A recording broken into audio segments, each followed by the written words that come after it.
ఎవరు చూస్తారు సార్? మీరు జర్నలిస్టే కదా, మీరు జర్నలిస్ట్ అని చెప్పుకుంటారు కదా, అక్కడి నుంచి వచ్చారు కదా మీరు. అంటే మీరు ఈనాడు ఆఫీసుల్లోనూ ఇంకో చోట నిజంగా పెన్ను పెట్టి వార్తలు రాశారో ఏం చేశారో, లేదా అక్కడ ఆఫీసులో బాయ్ గా పనిచేశారో తెలియదు కానీ జర్నలిస్ట్ అని చెప్పుకుంటారు కదా. జర్నలిస్ట్ అని చెప్పుకునే మీకు అది మినిమం బేసిక్ కదా. అది ప్రైమ్ టైం అనేది మీడియాకి, సోషల్ మీడియా అయినా దేనికైనా ప్రైమ్ టైం అనేది బేసిక్. అది ఈయన ప్రైమ్ టైం ను బట్టే కూడా టీవీలో వచ్చే యాడ్లు కూడా రేట్లు మారుతా ఉంటాయి. ఉదయం పూట యాడ్కి ఒక రేట్ ఉంటుంది 30 సెకండ్లకి, ఈవినింగ్ సాయంకాలం 8 గంటలకు వేస్తా ఇంకో డబుల్ రేట్ ఉంటుంది, దానికి 6 గంటలకు వేస్తే ట్రిపుల్ రేట్ ఉంటుంది.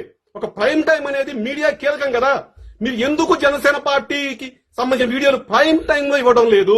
కారణాలేంటి? మీరు 11 గంటలకు వీడియో వదిలితే కుర్రాళ్ళు పాప నేను చూస్తూ ఉంటాను. అక్కడ 11 అంటే నాకు 10:30 అవుతుంది ఆఫీస్ టైము. నాకు ప్యారలల్ గా నాకు జరుగుతున్నా, నాకు వీడియో నాకు పెద్ద వెనకాల స్క్రీన్ ఉంటుంది, నాకు పెద్ద తెర ఉంటుంది, దాని మీద జరుగుతూ ఉంటుంది అనమాట. ఎప్పుడంతా అలా చూసినప్పుడు కుర్రాళ్ళు పోస్ట్ చేస్తూ ఉంటారు అనమాట.